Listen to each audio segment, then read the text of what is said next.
భరోసా బంద్ అయింది. ఈ bank loan మాఫీ అన్నారు. నాకు 1,60,000 ఉన్నాయి.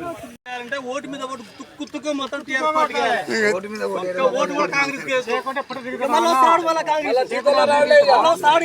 జగన్ పైన పోతాడు.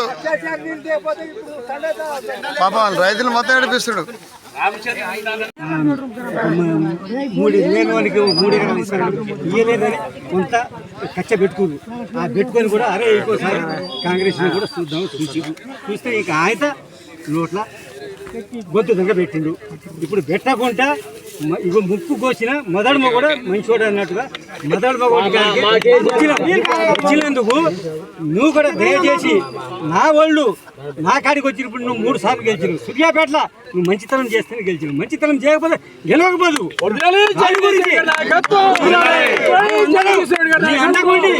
బద్ద చేస్తాం కానీ మాకు మాత్రం సాయం చేయాలి. ఎందుకంటే మేము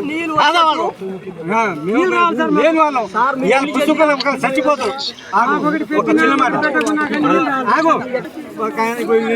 5 ఎకరాలు కౌలు చేసిండు. 5 ఎకరాలు పోయింది, కౌలు పోయింది, పెట్టుబడి పెట్టింది పోయింది, అంతా పోయింది. ఇప్పుడు వాడు సస్తామని వద్దు నాయన నీ దండం పెడతా. ఈ ఏడు కాకపోతే ముందు కాలం అయితే దేవుడు తెలుస్తాడు. కానీ ఒకరు పాపం చేసిండు అందరు పాపం చేయరు అని మేము అంతా ఇది చేస్తున్నాం. మిమ్మల్ని కూడా పెద్దోడని చేతులకి దండం పెడతాం. సంతోషంగా అందరికీ చూడాలి. ఈసారి మీదే దీపం మీదే. అంతా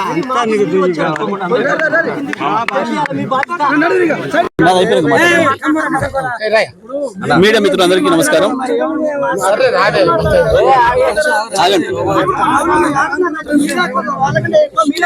వాళ్ళే మాట్లాడతారు.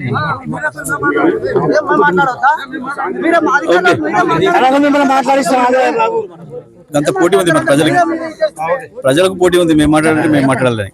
మీడియా మిత్రులందరూ నమస్కారం. వాస్తవానికి ఒక ప్రతిపక్ష శాసనసభ్యుడిగా, ప్రత్యేకించి వ్యవసాయదారుడిగా, వ్యవసాయ ప్రేమికుడిగా ఈ జరుగుతున్న పరిస్థితుల పైన గత 15 రోజులుగా నేను ఇక్కడ ఎండిపోయిన పొలాల్లో తిరుగుతున్నాను. సూర్యాపేట నియోజకవర్గంలో కావచ్చు, తుంగతుర్తిలో కావచ్చు, కోదాడ నియోజకవర్గంలో కావచ్చు, ఎక్కడైనా సరే వాస్తవ పరిస్థితులు చాలా దారుణంగా ఉన్నాయి. ఈ ప్రభుత్వమే రైతులకు పొలాలు చేసుకోండి నీళ్ళు ఇస్తామని చెప్పి మోసం చేసింది. ఇది అత్యంత దుర్మార్గమైంది. వాస్తవానికి నీళ్ళు ఇచ్చే పరిస్థితి లేకపోతే ప్రభుత్వం ముందే చెప్పాలి. ప్రజలను అలర్ట్ చేయాలి.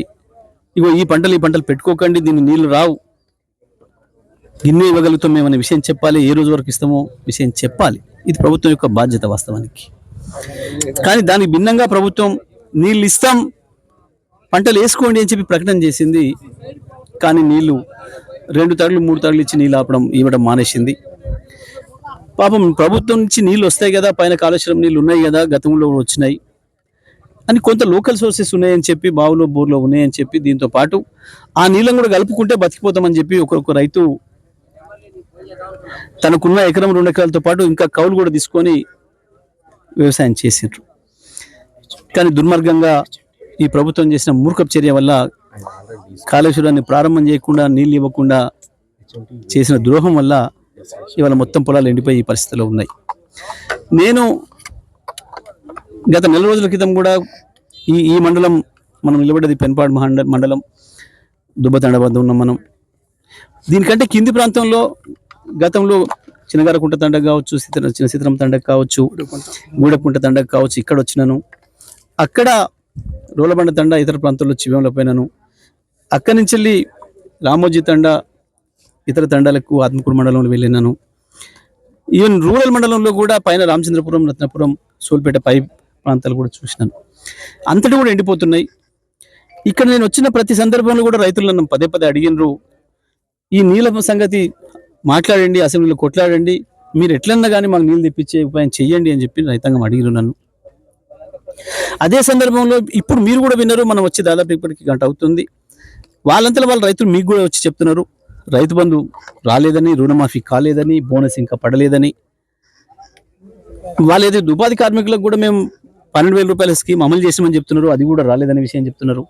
మహాలక్ష్మి మొత్తం అమలు చేసామని చెప్పి ప్రభుత్వం చెప్పింది, గవర్నర్ ఉపన్యాసంలో చెప్పించింది, ఇవన్నీ కూడా అన్ని ఇచ్చేసామని చెప్పింది. ఇది సరి కాదు, ఇది అబద్ధము. అక్కడ మా రైతులకు ఏది చెందలేదు, అందరికీ రుణమాఫీ కాలేదు, అందరికీ రైతు బంధు రాలేదు, బోనస్ పడలేదు, మహాలక్ష్మి అమలు కాలేదు, తులం బంగారం ఇవ్వలేదు, మా ఈజీఎస్ కార్మికులు, మా ఉపాధి హామీ కార్మికులకు 12,000 రూపాయల పథకం ప్రారంభమే కాలే, ఎవరికి ₹1 రాలేదు. ఈ ప్రభుత్వం చెప్పిందంత అబద్ధం అనే విషయం నేను చెప్తున్నాను. అన్నిటి మించి నీళ్ళ గురించి వెళ్ళి మా రైతులను అడగమన్నారు, కొట్లాడమన్నారు, వాళ్ళ బాధనే నేను వినిపిస్తున్నా అని చెప్పినాను.